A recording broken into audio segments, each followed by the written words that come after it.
which borders Ukraine and White Russia, it's a little different. Ukraine has remained steadfastly, violently anti-Russian. Goes back to the Second World War, as so much does, and we don't understand it. But the point is this: yes, this war will end. It'll end when suddenly no one sends anything else to Ukraine because there's no one there to accept it, other than a few people with their hands out, anxious to climb on a plane and send whatever funds you gave them to banks in Cyprus or Albania or somewhere else.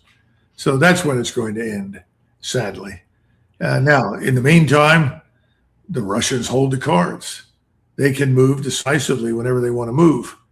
They have to deal with the fact that we provide the same kind of, not exactly the same, but certainly substantial overhead-based intelligence and surveillance to the Ukrainians, which allows them to launch precision weapons from time to time at the Russians and do some damage.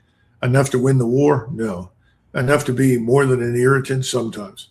But right now, it looks like the Russians have pretty good defenses all up and down the front, and they're moving forward as a consequence. The problem for the Russians, as you point out, is behind the front. It's Russia itself. That's 1,100 mile front that you're trying to defend, and they have a lot more in terms of air and missile defense than we do. But it's still very difficult to do that, and that's why a lot of these things get through. Now, there's an additional development here. This is according to the Ukraine press, the Kiev Post, is it's not just that Ukraine now no longer has defensive missiles to knock anything down from ballistic missiles and hypersonics from Russia, but now Russia is apparently increasing